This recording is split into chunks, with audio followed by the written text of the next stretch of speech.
Salut, aujourd'hui je te montre comment fabriquer cette magnifique lampe en forme de lune imprimée en 3D. Et en plus elle est RGB et contrôlable à distance par Bluetooth. Allez, c'est parti. Alors pour ce projet on aura besoin d'une imprimante 3D, d'un fer à souder, d'un bandeau de LED RGB et d'un contrôleur compatible, et enfin une alimentation 5V. Voilà le modèle que je vais imprimer. Il a été fait à partir des données de la NASA collectées sur le relief de la Lune, donc tous les petits cratères, tout le relief est vraiment fidèle à la réalité, donc c'est super cool. À la base, le modèle était conçu pour ce kit qu'on peut acheter sur le site de Bamboo Lab pour faire une lampe, sauf que ce kit, je ne l'ai pas et je vais pas l'utiliser tout simplement parce que cette lampe elle est pas RGB, elle peut pas changer de couleur. Donc je vais trouver une autre manière de mettre des lumières dedans. Je l'ai imprimé en PLA blanc sans support et ça rentrait pile dans le volume de mon imprimante de 18 par 18 par 18 cm. C'est clairement un des modèles les plus impressionnants que j'ai jamais imprimé.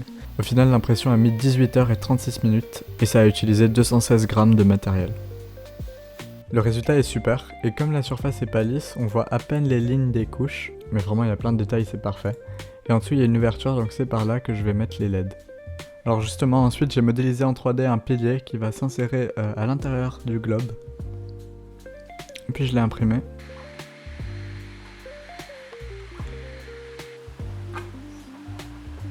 Voilà ce que ça donne, c'est sur ça que je vais coller mes LED.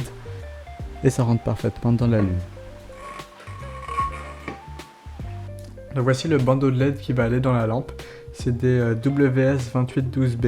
Et en fait l'idée ça va être d'enrouler les LED comme ça autour du pilier central pour bien diffuser la lumière à l'intérieur de la lampe. Comme ça. Et puis pour piloter les LED, j'ai acheté ce contrôleur Bluetooth. Donc il y a un port jack pour l'alimentation, il faudra l'alimenter en 5V parce que c'est des LED 5V. Et puis de l'autre côté on a un petit connecteur à 3 pins pour les LED, donc hop.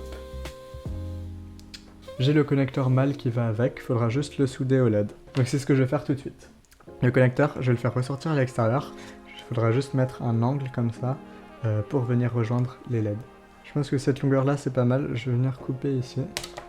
Hop. Je vais juste venir avec les pinces pour dénuder les câbles. Hop, voilà. Ici on voit qu'il y a 3 pins, donc faut pas se tromper.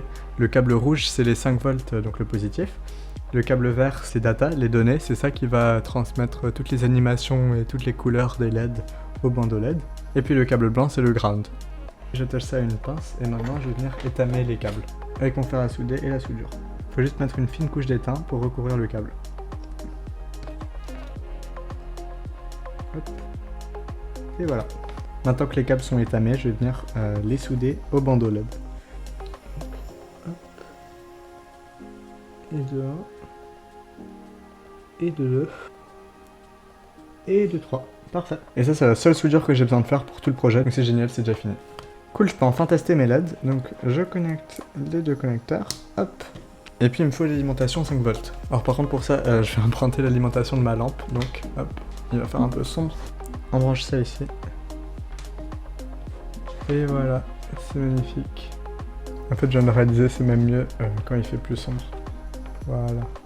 Ça joue des effets automatiques, c'est très cool. Hop, on branche ça.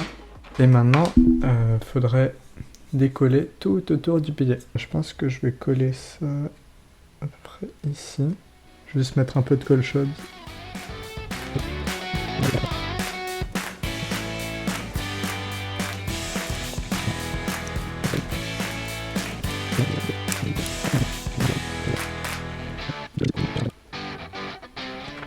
Maintenant il va juste falloir faire une petite fente dans la base de la lampe parce que ici comme il y a le câble, ça se referme pas complètement. En fait, je vais tout simplement prendre un fer à souder, parce que comme c'est du PLA, ça fond très facilement.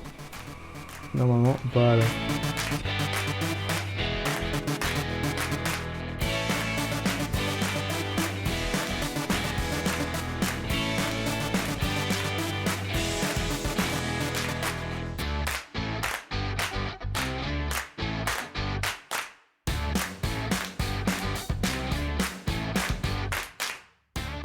Et voilà la lampe complétée, avec une jolie base toute refermée, et juste le petit câble qui dépasse pour brancher les LED.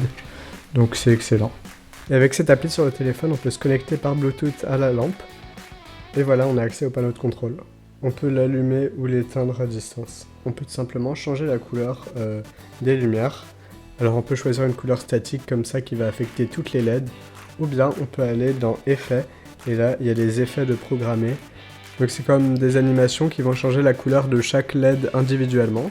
Donc il y a des effets qui sont plutôt cool quand même. Et voilà, tout simplement. J'espère que la vidéo t'a plu, n'hésite surtout pas à t'abonner à la chaîne pour ne pas manquer les prochains projets. Et c'était tout pour aujourd'hui, c'était Maël, salut!